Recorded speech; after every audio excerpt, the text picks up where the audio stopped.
Good morning, students. I hope you have learned all the concepts of previous chapters till now. And today we will move to our next chapter, chapter number 5th, presentation of data. हमने statistics के पहले chapter में ये very clear हमने पढ़ा था कि जब भी हम कोई सर्वे करते हैं तो इसके लिए हमें स्टेप वाइज जो है वो इन्फॉर्मेशन लेनी पड़ती है, उसको शो करना पड़ता है। स्टेप वाइज मतलब कि सबसे पहले हम डाटा को कलेक्ट करते हैं, राइट। तो इसके ऊपर हमने टॉपिक रीड कर लिया था। उसके बाद हम उसको ऑर्गेनाइज करते हैं, कैसे? क्लासिफिकेशन के थ्रू। क्लियर? तो आज हम बात कर रहे हैं प्रेजेंट कैसे करना है अपने डेटा को, क्योंकि जब हम प्रेजेंटेशन की बात करते हैं तो किसी भी चीज़ को अगर हम किसी दूसरे के सामने प्रेजेंट करते हैं तो वो बहुत नीट एंड क्लीन होना चाहिए, अट्रैक्टिव होना चाहिए, ताकि सामने वाले को एकदम से उसको समझ आ जाए। क्लियर? तो प्रेजेंटेशन ऑफ डेटा का मतलब, the presentation of data means exhibition of data in such a clear and attractive manner that these are very easily understood and analysed. ताकि एक डाटा हमारा इस तरह से प्रेजेंट होना चाहिए कि वो क्लियर भी हो, अट्रैक्टिव भी हो और सामने वाले को देखते समझ में आ जाए और उसको वो एनालाइज कर सके। ठीक है, कि हम क्या उसको दिखाना चाहते हैं। सिंपल सा एक अपनी रियल लाइफ में एग्जांपल लेते हैं पहले, कि जैसे हम किसी भी एक शॉप पे जाते हैं जहाँ पे हमें अपने लिए कुछ ड्रेस खरीदनी है, ठीक है, क्लोथ की ड्रेस पे उस पे जाते हैं शॉप पे। तो वहाँ पे अगर सब कुछ बिखरा बिखरा पड़ा हो तो हमें यहाँ पे शॉपकीपर सीधा ये बोल दे कि ये काफ़ी ढेर पड़ा है कपड़ों का, यहाँ से आप अपने लिए ड्रेस पसंद कर लो। तो क्या पॉसिबल है कि वहाँ से हम सिलेक्ट करके अपने लिए ड्रेस लेके आएंगे? नहीं, हम वहाँ पे पहुँच के एकदम से ही परेशान हो जाएंगे। एकदम से हमें लगेगा कि एक तो टाइम कंज्यूमिंग है, कौन यहाँ से निकालेगा इस ढेर में से अपने लिए और साइज नापेगा, खुद को डिसाइड करेंगे। इट वॉज टू टफ, है ना। तो उसके अलावा अगर हम किसी ऐसे शॉप पे जाएं जहाँ पे बहुत हर चीज़ वेल मेंटेन करके रखी हो, प्रेजेंटेशन अच्छा हो उनका, उन्होंने सेल्फ्स के अंदर जो है अपनी ड्रेसेस को जो है वो रखा हो और टर्न वाइज या तो वो एक एक निकाल के बताएं या फिर हमें बोलें कि आप इनमें से जो भी सिलेक्ट करना चाहते हो वो पीसेस निकाल लो। इस तरीके से हम अगर करते हैं शॉपिंग तो हमें रियलिटी में कुछ सेटिस्फेक्शन मिलती है, तो हम क्या करेंगे, उसी दुकान पे जाना पसंद करेंगे। तो वैसा ही एक एग्जांपल हमने रियल लाइफ में से लिया था। इसी को अब हम करते हैं प्रेजेंटेशन ऑफ डेटा को आज के चैप्टर के अंदर, कि अगर डेटा को प्रेजेंट करना हो अच्छे तरीके से तो कैसे कर सकते हैं। या तो हम टेक्सचुअल प्रेजेंटेशन करते हैं, टेक्स्ट लिख के हम उनको बता देते हैं कि इस तरह से इंफॉर्मेशन है, या फिर टेबल बना के, टेबुलर प्रेजेंटेशन उसको कहते हैं, टेबल बना के हम इंफॉर्मेशन दे सकते हैं, या तो फिर ड्राइंग बना के प्रेजेंटेशन करते हैं। इसके अंदर 3 पॉइंट हैं। जियोमेट्रिकल फॉर्म में जैसे कि बार ग्राफ वगैरह बनाते हैं, राइट। इसके अलावा फ्रीक्वेंसी डायग्राम्स जिसके अंदर कोई हिस्टोग्राम बना के हमने दिखा दिया, है ना, तो इस तरीके से प्रेजेंट कर देंगे, या फिर लाइन ग्राफ बना के हम उनको प्रेजेंट कर सकते हैं। आज का जो टॉपिक है हमारा, ये 2 पॉइंट्स हम इस चैप्टर के अंदर रीड करेंगे, 5th चैप्टर के अंदर। और जो ग्राफ्स बनाने हैं, बार ग्राफ, वो चैप्टर नंबर 6 है। इसके बाद फ्रीक्वेंसी डिस्ट्रीब्यूशन या डायग्राम्स जो है वो हमारा 7th चैप्टर के अंदर है, और लाइन ग्राफ बनाने वाला 8th चैप्टर। तो आपको पता है कि ये 5th चैप्टर के बाद नेक्स्ट वाले 3 चैप्टर हमारे प्रेजेंटेशन ऑफ डाटा के ही होने वाले हैं, कि हमने अपने डाटा को किस तरह से आगे अच्छी तरह से प्रेजेंट करना है। ठीक है, तो इसको हम पढ़ते हैं। आज वाले चैप्टर के अंदर क्या क्या टॉपिक है, टेक्सचुअल प्रेजेंटेशन क्या होती है, यानी कि टेक्स्ट लिख के अगर हम किसी को अपनी इंफॉर्मेशन देते हैं तो उसको टेक्सचुअल प्रेजेंटेशन बोलते हैं। जैसे हमने भी कई बार देखा कि मोबाइल पे टेक्स्ट मैसेज भेज देते हैं और अपनी कोई इन्फॉर्मेशन पहुंचानी है तो अपने सामने वाले को दे देते हैं, तो वही चीज़ है कि हमें टेक्स्ट लिखना है। It is the form of a presentation in which the data is presented in the descriptive form. हमें डिस्क्राइब करके उस तरीके से अपने डाटा को पेश करना है। For example, in a strike call given by the trade union of the shoe making industry in the city of Delhi, 50% of workers reported for the duty and only 2 out of the 20 industries in the city were totally closed. इस example में हमें ये बोला गया है कि एक industry है, शू मेकिंग इंडस्ट्री, तो वहाँ पे उनकी जो ट्रेड यूनियन है उन्होंने स्ट्राइक करी है, तो 50% वर्कर्स तो थोड़ा काम पे आ रहे हैं, ठीक है, लेकिन 20 इंडस्ट्रीज में 2 ऐसी इंडस्ट्रीज हैं जो कि टोटली क्लोज होगी, बिल्कुल ही बंद होगी, वहाँ पे वर्कर्स बिल्कुल भी नहीं जा रहे हैं। तो ऐसी इंफॉर्मेशन हमें अगर किसी को प्रोवाइड करनी है तो सिर्फ इतनी ही नॉलेज उसके लिए काफ़ी है, इतना डिस्क्राइब करके बताना काफ़ी है, ठीक है, क्योंकि इसके अंदर ज़्यादा ऑब्जर्वेशंस नहीं है कि हमें इसके लिए टेबल बनाना पड़े। क्लियर? तो इस तरह का टेक्स्ट फॉर्म, इसके अलावा और भी बहुत सारे एग्जांपल्स आप बुक में रीड कर सकते हो। तो इसको बोलते हैं टेक्स्ट प्रेजेंटेशन करना। आगे आता है ये कहाँ सूट करता है, suitability. Quantum of data is not very large, अगर हमें साइज ऑफ डाटा ज़्यादा बड़ा नहीं है तो वहाँ पे ये चीज़ सूट करती है कि हम टेक्स्ट लिख के उनको इन्फॉर्मेशन दे सकते हैं। There is no need to present data in tables, या अगर यहाँ पे कुछ ऐसी जगह जहाँ पे टेबल्स को डिस्क्राइब करके बताना, टेबल्स में अपने डाटा को लिखना ज़रूरी नहीं है, तो उस जगह के ऊपर हम टेक्सचुअल प्रेजेंटेशन शो कर देते हैं। Because it includes only few observations, क्योंकि टेबल बनाने की तभी जरूरत पड़ती है अगर हमारे पास डाटा बड़ा लार्ज है, ठीक है, और हमें टेबल के थ्रू उसको डिस्क्राइब करके देना है। लेकिन अगर इन्फॉर्मेशन में कुछ आइटम्स ही लिखी हुई हैं 2 या 3, तो इन चीज़ों के लिए हम टेबल कैसे बनाएंगे, ठीक है। तो फ्यू ऑब्जर्वेशन के लिए टेबल बनाना पॉसिबल नहीं होता, तो इसलिए यहाँ पे सूट नहीं करता। इसकी कमियाँ क्या हैं अगर इस मेथड को हम लगाते हैं? It is not suitable for the large set of data, हमें पता है लार्ज के लिए पॉसिबल नहीं होगा। It produce extensive data in the form of words and the paragraphs, हमें पता है कि यहाँ पे अगर हम डाटा इस तरीके से अगर प्रेजेंट करते हैं किसी को, तो उसमें बहुत सारे वर्ड्स लिखने पड़ते हैं, पैराग्राफ्स में हमें लिखना पड़ता है, तो कई बार इसको रीड करना ही बड़ा बोरिंग हो जाता है। तो कई बार क्या होता है कि सामने वाला उसको प्रॉपरली उस तरीके से नहीं पढ़ता जो एक्चुअल हम उनको इन्फॉर्मेशन देना चाहते हैं, कई बार उनके वो माइंड से निकल जाती है या वो प्रॉपर उसको रीड ही नहीं करता, ठीक है। तो ये हो गया हमारा टेक्सचुअल प्रेजेंटेशन, इसकी हमने कमियां भी साथ में पढ़ दी है। नेक्स्ट क्या आता है, अभी हमने पढ़ा था इस चैप्टर के अंदर, इस पॉइंट के अलावा हम पढ़ेंगे टेबुलर प्रेजेंटेशन। हमारा पूरा चैप्टर इस टेबुलर प्रेजेंटेशन के ऊपर ही ज़्यादा बेस्ड है, टेक्सचुअल प्रेजेंटेशन इतना ही टॉपिक था। तो टेबुलर प्रेजेंटेशन के अंदर हम क्या रीड कर रहे हैं आज? टेबुलर प्रेजेंटेशन क्या होती है? एक स्टैटिस्टिकल टेबल होता है, ठीक है, is a systematic organised of data in column and rows. अगर किसी टेबल को हम कॉलम और रो में अगर उसको लिख के दिखाते हैं, सिस्टमैटिक तरीके से उसको ऑर्गेनाइज करते हैं, तो वो क्या बन जाता है? Statistical table. जैसे मैंने यहाँ पे पहले आपकी बुक में से ही ये टेबल जो है वो दिया हुआ है, उसी की कॉपी यहाँ पे लगाई है मैंने, कि उसके साथ साथ हम पॉइंट्स रीड करते हैं। टॉपिक क्या है? कंपोनेंट ऑफ अ टेबल, कि टेबल बनता कैसे है, उसकी क्या क्या कंपोनेंट है, इन चीज़ों का हमें पहले ध्यान रखना है। सबसे पहले क्या होता है? Table number. जब भी हम ये टेबल को बनाना चाहते हैं, किसी भी डेटा को दिखाने के लिए, प्रेजेंट करने के लिए, तो सबसे पहला जो काम हमें करना पड़ता है वो टेबल नंबर देना पड़ता है। टेबल नंबर क्या होता है? टेबल नंबर मतलब कि हमें अपने टेबल को कोई ना कोई नाम देना पड़ता है, नेम। जैसे अगर हम किसी बच्चे का भी नाम रखते हैं तो क्यों रखते हैं? वो इसीलिए ताकि हमें उनको रिकॉग्नाइज करना इजी हो सके, हमें पहचाना इजी हो सके। क्लास में जब उसका नाम बोला जाएगा तो हमें पता है कि उस टेबल की या उस बच्चे की बात कर रहे हैं, उस नेम की बात कर रहे हैं। क्लियर? तो वही चीज़ हम टेबल पे अप्लाई करते हैं। तो टेबल के नंबर्स होते हैं, हमें पता चलता है हम कौन से नंबर की बात कर रहे हैं, जिसको हम बोलते हैं 1 नंबर दे दो, 2, 3, जो भी काउंटिंग में हम नंबर देना चाहते हैं, तो हमें पता चल जाता है कि अगर हमें टेबल खोलना है तो कौन से नंबर को टेबल को खोल के हमने इंफॉर्मेशन जो है वो लेनी है या किसी को पास आउट करनी है। क्लियर? तो टेबल नंबर सबसे पहले हमें लिखना जरूरी है, उसका टेबल का नाम जो वो शो करता है, चाहे वो 1 है, 2 है या 3 नंबर है। उसके बाद आता है टाइटल। फिर टाइटल हम बनाते हैं। टाइटल क्या होता है? टाइटल मतलब ये जो इतना बड़ा टेबल हम ड्रॉ करेंगे, इसमें जो भी कुछ इंफॉर्मेशन हम फिल करते हैं, उसका मेन टॉपिक मतलब क्या है, टाइटल क्या है, वो हमें पता होना चाहिए। What you are going to shown in the table, ये हमें पता होना चाहिए कि हम क्या दिखाना चाहते हैं, है ना। तो इसके लिए क्या कहते हैं, टेबल जो हमारे लिए टाइटल है वो फिक्स कर लिया जाता है। टाइटल कुछ भी हो सकता है, जैसे कोई प्रोडक्शन से जुड़ा हुआ टाइटल हो सकता है, तो आप लिख दोगे प्रोडक्शन, ठीक है। या फिर कोई पॉपुलेशन से जुड़ा हुआ कोई कंसेप्ट हो सकता है, तो आप लिख सकते हो पॉपुलेशन इन इंडिया। तो कोई भी टाइटल जो है आपके डेटा के अकॉर्डिंगली हम यहाँ पे लिख देते हैं। तो सेकंड काम क्या हो गया? टाइटल। तीसरा कंपोनेंट क्या है हमारा? Head note. अब ये हेड नोट क्या है? टाइटल जो होता है वो किसी भी टेबल की पूरी डिस्क्रिप्शन नहीं देता, पूरी आइटम्स के बारे में हमारे पास प्रॉपर इंफॉर्मेशन नहीं देता। तो ये प्रॉपर इंफॉर्मेशन देने का काम कौन करता है? Head note.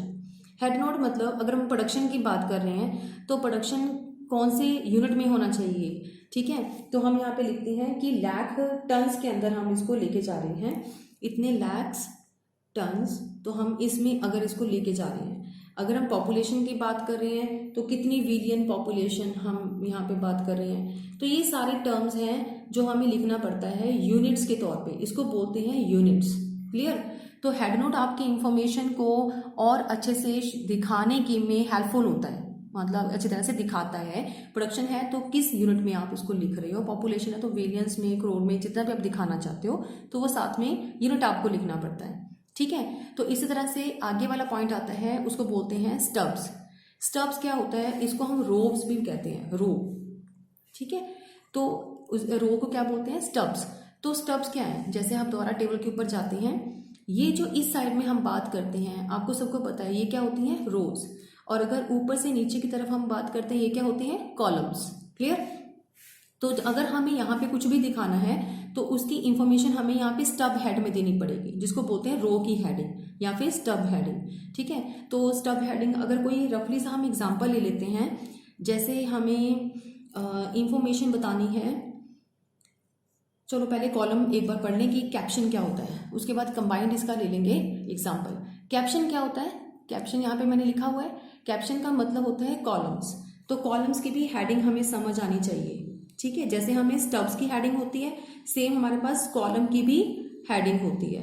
क्लियर, तो उसको बोलते हैं कैप्शन की हेडिंग। अब हम इसको लेते हैं कंबाइंड कि हमने क्या एग्जांपल ले लिया है। कुछ भी अगर हम एग्जांपल ले लें, सपोज मैंने यहाँ पे कॉलम की हेडिंग ली है पहले प्रोडक्शन, प्रोडक्शन। ठीक है, और मैंने लिख दिया ईयर्स, कौन से ईयर में कौन सी प्रोडक्शन, मैंने उसमें ब्रैकेट में लिख दिया ईयर्स।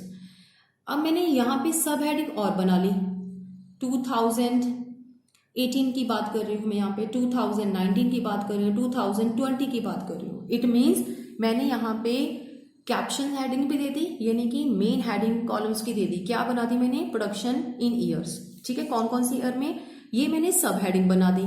तो हम यहाँ पे खाली प्रोडक्शन भी लिख सकते हैं, अगर उसकी आगे मैंने उसको सब हेडिंग बनानी है तो इस तरह से इसके बाद एक हेडिंग और बनती है, जैसे मैंने यहाँ पे बना दी 2018, 19 एंड 20 और ब्रैकेट में लिख दिया ईयर्स, ताकि पता लगे 2018, 19, 20 मैंने क्या लिया है, तो प्रोडक्शन इन ईयर्स लिया है। ठीक है, ये तो मैंने कह दी कैप्शन की हेडिंग। और कैप्शन की सब हेडिंग भी हो सकती है, अगर कई बार हमारे डेटा ऐसा होता है कि हमें लेनी पड़ती है। इसके बाद आता है स्टब हेडिंग। स्टब हेडिंग इसीलिए मैंने बाद में लिखा था क्योंकि कैप्शन का पहले जरूरी है ना कि क्या बनाने वाले हैं। अब मैं बात करी थी स्टब हेडिंग की। स्टब हेडिंग हम ले लेते हैं सेक्टर वाइज। हमने यहाँ पे डिफरेंट सेक्टर्स हैं और अलग अलग सेक्टर्स में 2018 में, 19 में, 20 में कितना कितना प्रोडक्शन हुआ, ये हम ले लेते हैं। स्टब हेडिंग में हम लिखते हैं सेक्टर, और सेक्टर कौन कौन से होते हैं, उसको बोलते हैं स्टब एंट्रीज। ठीक है, या सब टाइटल। अब जो रो है इनको टाइटल देना है, तो हमने यहाँ पे अलग से रफली लिख लिया, प्राइमरी सेक्टर में कितना प्रोडक्शन हो रहा है, उसके बाद सेकेंडरी सेक्टर में कितना प्रोडक्शन हो रहा है हमारा, उसके बाद टर्शियरी सेक्टर में कितना प्रोडक्शन हो रहा है। तो इस तरीके से हमने क्या किया, सिर्फ लिख लिया कि 3 सेक्टर्स हैं हमारे। ठीक है, तो तीनों सेक्टर में 2018, 19 और 20 में कितना प्रोडक्शन होता है, तो वो हो जाएगा हमारा सेल्स। अभी हमने सिर्फ 2 चीजों की बात करी है, स्टब हेडिंग क्या होती है, स्टब एंट्रीज क्या होती है, और उसके बाद हमारी कैप्शन की हेडिंग या कैप्शन की सब हेडिंग्स क्या होती है। राइट, कैप्शन, और ये 2 पॉइंट हो गए हमारे। इसके बाद अगला पॉइंट क्या आता है, हम साथ साथ पॉइंट्स लिख के और देख भी रहे हैं क्या क्या है, बॉडी और फील्ड किसको कहते हैं। इसका कंपोनेंट है कि ये जो हमारा पूरा आपको नजर आ रहा है, ये सारा टोटल भी अगर हमें करना पड़े यहाँ पे, इन सबका टोटल भी अगर हम करते हैं तो वो क्या हो जाता है, टोटल तक पूरा बॉडी ऑफ द टेबल कहलाता है ये सारा। ठीक है, या फिर जो भी हम इसके अंदर लिखते हैं, हमारे पास इतना इतना प्रोडक्शन हुआ 2018 में, इतना इतना प्रोडक्शन हुआ 19 में, और इतना इतना हुआ उसके अंदर। ये जो बीच में हमने लिखा है 2000, 10,000, जितना भी हम यूनिट लिखते हैं उसको बोलते हैं सेल्स। जो भी हमने फिल किया है ये सेल्स है। ठीक है, और सेल्स तक पूरा अगर हम कवर करते हैं, बॉडी ऑफ द टेबल और आइटम ऑफ द टेबल और सेल ऑफ द टेबल, इसको हम बोलते हैं सेल्स, इसको हम बोलते हैं बॉडी। ठीक है, कुछ भी इसको हम बोल सकते हैं, तो इसीलिए हमने लिखा है बॉडी और फील्ड मतलब सेल्स, जो भी हमें टेबल के अंदर दिख रहा है सेल्स ऑफ द टेबल, उसको हम बोलते हैं बॉडी। नेक्स्ट क्या आता है, फुट नोट। हर एक टेबल के नीचे हमें बनाना पड़ता है फुट नोट। फुट नोट क्या होता है, हर एक टेबल के नीचे फुट नोट बनाना जरूरी नहीं है, अगर कोई इंफॉर्मेशन है लिखने वाली तो आप इसमें लिखोगे, बनाना जरूरी नहीं है, लेकिन फुट नोट डाल के आप डैश रूट डाल दोगे अगर कुछ है तो, नहीं है तो। अगर है मतलब अगर इन तीनों सेक्टर्स के अलावा मैं बोलूँगी कि अदर सेक्टर भी कोई है, अदर सेक्टर इन तीनों के अलावा, तो अदर सेक्टर है क्या, उसकी जो इंफॉर्मेशन है वो आप यहाँ पे डिस्क्राइब कर दोगे कि हमने अदर सेक्टर किसको कहा है। ठीक है, तो वो यहाँ पे आ जाएगा कि आप पब्लिक सेक्टर को कह रहे हो या किसको भी कह रहे हो, तो वो हमारा क्या आ जाएगा, फुट नोट के अंदर। क्योंकि जो इंफॉर्मेशन हमारा टेबल की जो बॉडी है वो कवर नहीं कर पाती, ऐसी इंफॉर्मेशन को हम फुट नोट के अंदर जो है वो लिख के समझा देते हैं। क्लियर। लास्ट आ जाता है सोर्स। सोर्स मतलब हमें पता है हम डेटा जो कलेक्ट करते हैं या तो बिल्कुल ओरिजिन से स्टार्ट करते हैं, ओरिजिन मतलब बिल्कुल ओरिजिनल डाटा हमारे पास आता है जिसको हम प्राइमरी सोर्स कहते हैं। तो अगर आपने प्राइमरी सोर्स से लिया है तो आप यहाँ पे मेंशन करोगे प्राइमरी सोर्स से। क्लियर। अगर आपने सेकेंडरी सोर्स से डेटा लिया है तो वो सेकेंडरी सोर्स क्या है, आपने कहाँ से कलेक्ट किया है, पब्लिकेशन कौन है, पब्लिशर कौन है जहाँ से आपने डाटा कलेक्ट किया है, और वहाँ का उनका रेफरेंस क्या है, और पेज नंबर कहाँ से आपने डाटा ये उठाया है। ईच एंड एवरी पॉइंट आपको पूरी तरह से डिटेल में यहाँ पे लिखना पड़ेगा, ताकि अगर डेटा जिसको भी हमने पहुंचाया है अगर उसने टैली करना हो कि सेकेंडरी इंफॉर्मेशन आपने कहाँ से ली है, तो वो प्रॉपरली आपके पास सारा आपने लिख दिया कि कहाँ कहाँ से मैंने लिया, तो अच्छी तरह से उसको टैली करके देख सकता है कि डेटा ओरिजिनल है, सही है या नहीं है। क्लियर। ये होता है टेबल और टेबल के कॉम्पोनेंट्स। क्लियर। यहाँ तक हमने अभी किया है। इसके बाद नेक्स्ट है kinds of tables. Kinds of table मतलब टेबल जो होते हैं वो कितने तरह के हो सकते हैं जो हम बनाते हैं, उसमें क्या क्या उसके टाइप्स क्या हैं, काइंड्स क्या हैं। एक तो होता है टेबल अकॉर्डिंग टू पर्पस, या तो हम पर्पस के अकॉर्डिंगली बना दें, या फिर अकॉर्डिंग टू द ओरिजिनलिटी के तौर पे बना दें, या फिर अकॉर्डिंग टू कंस्ट्रक्शन। अब ये तीनों को हमने आज पढ़ना है कि किस किस तरह के हमारे टेबल्स बन सकते हैं। वेरी इजी, ज़्यादा टेंशन लेने की जरूरत नहीं है, बहुत ईजिली आपको समझ आ जाएगा। Table according to purpose. Purpose के अकॉर्डिंगली अगर हम टेबल बनाते हैं तो दो तरह से बनते हैं। एक होता है जनरल पर्पस टेबल, सेकंड होता है special purpose table. General purpose table क्या होता है कि जब हम टेबल बना रहे हैं तो उसके लिए हमें किसी ने स्पेशल डाटा कलेक्ट करने के लिए नहीं बोला, ठीक है। हमने जो है जनरली पर्पस के लिए ही डाटा कलेक्ट कर लिया। इसकी इंफॉर्मेशन हमें किसी भी टाइम जो है वो नीड हो सकती है, तो हमने जनरली इंफॉर्मेशन कलेक्ट कर ली। जैसे कि अब सेंसस ऑफ इंडिया हम लेते हैं कि हर 10 साल के बाद सेंसस होते हैं ना, सेंसस ऑफ इंडिया। तो उसमें हम क्या चीज़ पता करते हैं, पॉपुलेशन के बारे में हमें पता करनी है, और पॉपुलेशन कितनी है इंडिया की ये तो पता करते करते हैं, साथ में अदर जो प्रैक्टिस्टिक्स हैं वो ऑटोमेटिकली साथ में इकट्ठा कर लेते हैं, ठीक है। तो हमने सेंसस ऑफ इंडिया के अंदर पॉपुलेशन क्या है, सेक्स रेशो क्या है, और बर्थ रेशो क्या है हमारी, वो भी इंफॉर्मेशन हम नोट कर लेते हैं, ठीक है। और डेथ रेट क्या है, ये सारी इंफॉर्मेशन जो है हमें बस जनरली अपने पर्पस के लिए, जनरल पर्पस के लिए रखनी ही होती हैं। हर एक कंट्री ने कुछ ना कुछ ऐसी इंफॉर्मेशन, जैसे हमने इन सबको लिखा है तो ये जनरल उन्होंने इकट्ठी कर ली कंट्री ने। इसको हम क्या कहते हैं, एक जनरल पर्पस, ठीक है। नॉर्मल पर्पस जिसको हम कहते हैं इकट्ठी करनी ही होती हैं, तो हम रख लेते हैं अपने पास कभी भी किसी भी ज़रूरत के लिए। इसको हम रेफरेंस टेबल भी कहते हैं। It is known as references table. ये ध्यान रखना, हर एक चीज़ का सेकेंड नेम आपको पता होना चाहिए, ताकि कभी भी क्वेश्चन में अगर रेफरेंस टेबल पूछ लिया तो आपको माइंड में साथ साथ आ जाएगा। अगर आपने रीड किया हुआ है तो आपको पता लग जाएगा कि जनरल पर्पस की बात कर रहे हैं।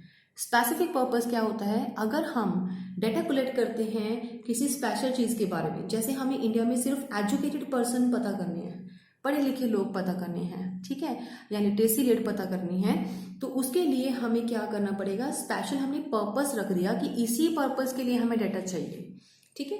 तो लिटरेट पर्सन अगर हमने पता करने हैं, या हमें सिर्फ बर्थ रेट ही पता करनी है, तो ऐसी इंफॉर्मेशंस को हम क्या कहते हैं, कुछ ऐसी इंफॉर्मेशन जो खास चीज़ के लिए करते हैं। बर्थ रेट अगर हमें पता करनी है तो या तो हम इसको डाटा को कलेक्ट करेंगे ओरिजिन के थ्रू, यानी कि बिल्कुल स्टार्टिंग से, या फिर अगर जनरल पर्पस में हमारी इंफॉर्मेशन ये पड़ी हुई है तो क्यों ना हमें एज ए सेकेंडरी सोर्स यहीं से इंफॉर्मेशन ले लेते हैं, ठीक है। क्योंकि ये इंफॉर्मेशन तो हमने वैसे कलेक्ट करनी होती है जनरली पर्पस के लिए। तो स्पेशल पर्पस अगर हमारा कुछ है तो चाहे वो एजुकेशन है, अगर लिटरेसी रेट के बारे में हमें लिखा हुआ है तो एजुकेशन पर्पस के बारे में इंफॉर्मेशन भी हमें यहीं से मिल जाएगी।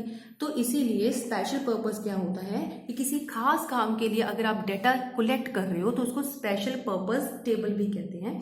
तो आपको सिर्फ उसके बारे में ही लिखना है, उसी की चीज़ के रिलेट करना है। इसको बोलते हैं समरी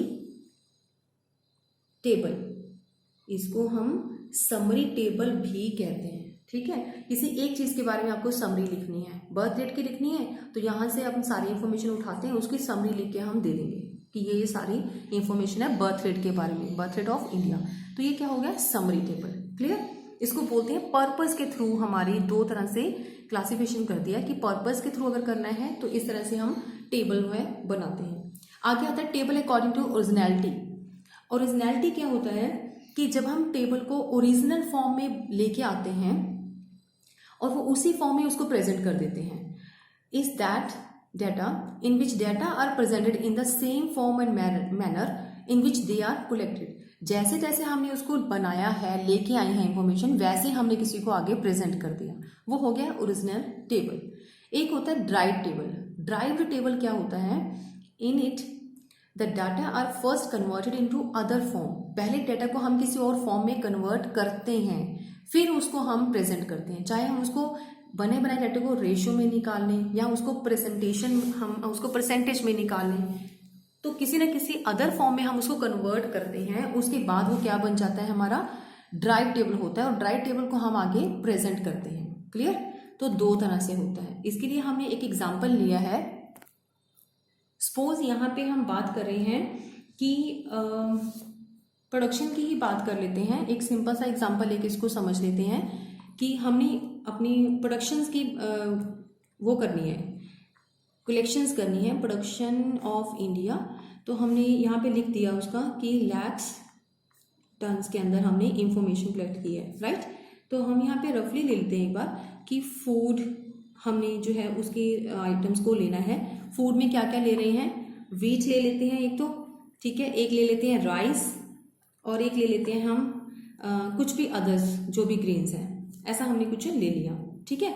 तो इसके बाद फूड्स के बाद हम क्या करते हैं, इसके इंफॉर्मेशन लेते हैं। ये हमने क्या लिख लिया, पहले सब हेडिंग लिखी, उसके हमने क्या कर दिए, सब टाइटल्स लिख लिए, उसके बाद उनके पॉइंट्स लिख दिए कि कौन कौन से हैं। फिर हम इंफॉर्मेशन कलेक्ट करते हैं। इंफॉर्मेशन से कितना डाटा हमने कलेक्ट किया है, प्रोडक्शन कितनी हुई, हम यहाँ पे लिख देते हैं प्रोडक्शन जितनी भी हुई, कितनी हुई है, तो ये से 1000 लाख टन्स की हुई है वीट की। इंडिया के अंदर 900 हमने ले लिया यूनिट्स, उसके बाद 600 ले लिया, टोटल 2500 जो है लाख टन्स की प्रोडक्शन हुई है, ठीक है। ये हो गया हमारे लिए सिंपल डाटा। हमने किसी ने भी हमसे डाटा मांगा तो हमने एज इट इज ये वाला डाटा उठा के प्रेजेंट कर दिया, तो ये हो गया सिंपल डाटा, ठीक है, ओरिजिनल। अगर हमें ये बोला जाए कि इसको प्रेजेंटेशन करनी है तो वो परसेंटेज की फॉर्म में निकालो। अगर हमें यहाँ पे परसेंटेज निकालनी पड़ जाए, परसेंटेज ऑफ टोटल फूड, ठीक है, food grains, total fruit grains की अगर हमें परसेंटेज निकालनी है तो हम कैसे निकालेंगे, परसेंटेज इनकी निकलेगी 1000 डिवाइडेड बाई 2500 मल्टीप्लाई 100, तो वो परसेंटेज निकाल देंगे। जैसे जितनी भी आएगी हम यहाँ पे परसेंटेज उनकी शो करते जाएंगे, ठीक है। तो वो हो जाता है कि हमने अपने टेबल को क्या कर दिया, हमने उनको सीधा सीधा ओरिजिनल टेबल नहीं दिया, ठीक है। हमने यहाँ पे परसेंटेज नहीं निकाली, काफ़ी टाइम लगता है, तो हम इसको आगे चलते हैं। हमने कह दिया कि बस परसेंटेज की फॉर्म में इसको बना के हमने उनको दे दिया।